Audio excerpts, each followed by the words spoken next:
Yazid কাফের ছিলেন কিনা? না, তিনি কাফের ছিলেন না, তিনি মুসলমান ছিলেন। ইয়াজিদকে লানত করব কিনা? না, আমরা তাকে লানত করব না। ইয়াজিদ ইবনে মুআবিয়া রাদিয়াল্লাহু তাআলা আনহু এই কাজে কোনো হাত ছিল না, এই কথাই ঠিক। ইয়াজিদকেও আমরা খলিফা মনে করি, ইয়াজিদ তো কাফের না। আমরা অনেক সময় ইয়াজিদকে একেবারে কাফের পর্যন্ত বলে ফেলি। ইয়াজিদকে কাফের বলা এটা বিদআতীরা কাফের। আমরা তাকে কাফের মনে করব না, যে ইয়াজিদের ব্যাপারে আমরা চুপ থাকবো। ইয়াজিদ ইবনে মুআবিয়া একজন সালেহ নেককার মানুষ, একজন ন্যায়পরায়ণ শাসক। তিনি প্রকাশ্যে মদ খেতেন, নামাজ পড়তেন না, এগুলো মিথ্যা। তিনি আমাদের দেশের রাজনৈতিক নেতাদের মতোই একজন শাসক ছিলেন। আলেমুল আমাদের ভালোবাসেন, শ্রদ্ধা করেন, ক্ষমতার প্রতিদ্বন্দ্বী হলে বিশ্বস্ত ইতিহাসগুলো বলে এজিদ এ বিষয়ে খুব দুঃখ প্রকাশ করেছে। হযরত ইয়াজিদকে 100 রাকাত নফল নামাজ পড়তেন। না ভাই, ইয়াজিদকে আহলে সুন্নাত জামাতের কেউ কাফের হয়ে গেছে এটা বলে না। কাফের হওয়া বহু কঠিন একটা বিষয়, এত সহজ না। সে নবী সাল্লাল্লাহু আলাইহি সাল্লামের কলিজার টুকরাকে হত্যা করে আমাদের সে হত্যা করেছে, দুঃখিত, এটা তো আর চূড়ান্ত না। কোন মুসলমান ইয়াজিদের পক্ষে দালালি করতে পারে না। প্রিয় নবীজি সাল্লাল্লাহু আলাইহি ওয়াসাল্লামের কলিজার টুকরা ইমামে হুসাইন আলাইহিস সালামকে যে ইয়াজিদ শহীদ করেছে, সেই ইয়াজিদ পৃথিবীর কোন সংজ্ঞায় মুসলমান হতে পারে না। বদর যুদ্ধে ইয়াজিদের পূর্বপুরুষরা নিহত হয়েছিল, সেই ইয়াজিদের পূর্বপুরুষদের প্রতিশোধ নিয়েছে ইয়াজিদ রাসূলুল্লাহর থেকে।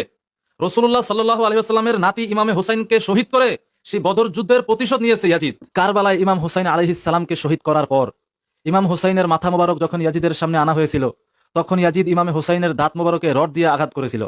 তারপর ইমাম হুসাইনের মাথা মোবারক হাতে নিয়ে ইয়াজিদ কবিতা গেয়ে বলেছিল, লাইতা আশিয়া খিবি বাদরিন শাহিদু জাজা আল খজরাজি মিন ওয়াকিল আসাল।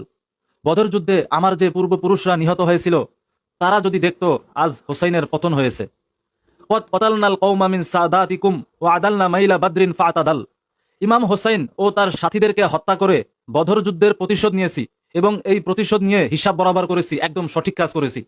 ফাআহাল্লু ওয়াস্তাহাল্লু ফারহান সুম্মা ক্বালু ইয়া ইয়াজিদ লা তাসাল। আমার পূর্বপুরুষরা যদি আমার এই প্রতিশোধ নেওয়া দেখতো, তাহলে তারা খুশিতে উল্লাস করত এবং অভিনন্দন জানাতো। তারপর তারা বলতো, হে ইয়াজিদ, তোমার বলতে হবে না, আমরা জানি তুমি সফলভাবে প্রতিশোধ নিয়েছো। খেয়াল করেন ভাইয়েরা, ইয়াজিদের পূর্বপুরুষ কুখ্যাত উতবা সহ আরো কাফের যারা বদর যুদ্ধে নিহত হয়েছিল, ইয়াজিদ ওর ওই সব পূর্বপুরুষদের হত্যার প্রতিশোধ নিয়েছিল ইমামে হুসাইনকে শহীদ করে। বদর যুদ্ধ করেছিলেন স্বয়ং প্রিয় নবীজি সাল্লাল্লাহু আলাইহি ওয়াসাল্লাম নিজে এবং উনার সাহাবীগণ। আর এই যুদ্ধে নিহত হয়েছিল ইয়াজিদের পূর্বপুরুষরা। এজন্য প্রিয় নবীজি সাল্লাল্লাহু আলাইহি ওয়াসাল্লামের নাতি ইমামে হুসাইনকে শহীদ করে প্রিয় নবীজির থেকে প্রতিশোধ নিয়েছিল কুখ্যাত ইয়াজিদ। 63 হিজরিতে ইয়াজিদ মদিনা মুনাওয়ারায় হামলা চালিয়েছিল। প্রিয় নবীজি সাল্লাল্লাহু আলাইহি ওয়াসাল্লামের নূরের মসজিদে আযান নামাজ বন্ধ করে দিয়েছিল। মদিনায় বসবাসকারী হাজার হাজার সাহাবী ও তাবিনগণকে শহীদ করেছিল কুখ্যাত ইয়াজিদ। মদিনাবাসীগণকে শহীদ করার পর ইয়াজিদ আবারও ওই কবিতা গেয়ে বলেছিল যে আমি মদিনায় হত্যাযজ্ঞ চালিয়ে আবারও বদর যুদ্ধের প্রতিশোধ নিলাম। নাউজুবিল্লাহ। ইমামে হুসাইনের মাথা মোবারক হাতে নিয়ে ইয়াজিদ যে এই কুফরি কবিতা গেয়ে বলেছিল ইমাম হুসাইনকে শহীদ করে বদর যুদ্ধের প্রতিশোধ নিয়েছে, এই কুফরি কবিতা বিগত 1400 বছরের প্রত্যেক শতাব্দীতে জগৎ বিখ্যাত ইমামগণ ওনাদের বিভিন্ন কিতাবে বর্ণনা করে গেছেন। আমি কয়েকটি কিতাব থেকে সরাসরি দলিল দেখিয়ে দিচ্ছি। হিজরি 1ম থেকে 2য় শতাব্দী, অর্থাৎ প্রায় 1300 বছর আগে ইমাম আল জাহেদ রহমতুল্লাহ আলাইহির লিখিত কিতাব রসাইলুল জাহেজ 2য় খণ্ড 15 পৃষ্ঠা, এখানে ইয়াজিদের কুফরি কবিতা বর্ণিত হয়েছে এবং ইমাম জাহেজ ইয়াজিদকে সরাসরি কাফের বলেছেন এবং মালউন বলেছেন। হিজরি 2য় থেকে 3য় শতাব্দী, অর্থাৎ 1200 বছর আগে নির্ভরযোগ্য ইতিহাস গ্রন্থের মধ্যে অন্যতম ইমাম মুহাম্মদ ইবনে জারির আত-তাবারি রহমাতুল্লাহ আলাইহির লিখিত কিতাব তারিখুত তাবারি 10ম খণ্ড 60 পৃষ্ঠা, এখানে ইয়াজিদের কুফরি কবিতা বর্ণিত হয়েছে এবং ইমাম তাবারি কঠিনভাবে ইয়াজিদকে কাফের বলেছেন। 1200 বছর আগে আরো একজন ইমাম আহমদ বালাজুরি রহমাতুল্লাহ লিখিত কিতাব আনসাবুল আশরাফ 5ম খণ্ড 351 পৃষ্ঠা, এখানে ইয়াজিদের কুফরি কবিতা বর্ণিত হয়েছে। 1200 বছর আগে আরো একজন ইমাম আবু হানিফা আদ-দিনুরি রহমাতুল্লাহ লিখিত কিতাব আল আখবারুত তিওয়াল 267 পৃষ্ঠা, এখানে ইয়াজিদের কুফরি কবিতা বর্ণিত হয়েছে।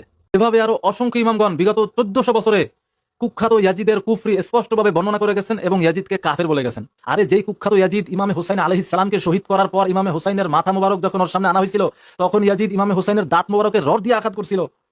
ইয়াজিদ ইমামে হুসাইনের মাথা মোবারক হাতে নিয়ে বলেছিল যে বদর যুদ্ধের প্রতিশোধ নিছি এই হুসাইনকে হত্যা করে। নাউজুবিল্লাহ। বদর যুদ্ধে ইয়াজিদের পূর্বপুরুষরা যে নিহত হয়েছিল, রাসূলুল্লাহর থেকে বদর যুদ্ধের প্রতিশোধ নিয়েছে ইয়াজিদ। তো এই কথা যেই কুখ্যাত ইয়াজিদ বলেছে, সেই কুখ্যাত ইয়াজিদ পৃথিবীর কোন সংজ্ঞায় মুসলমান হতে পারে না। যেসব মৌলবীরা ইয়াজিদকে কাফের বলতে চাইবে না, ওরাও দালাল, চিনে রাখবেন ওদেরকে। আর ইয়াজিদের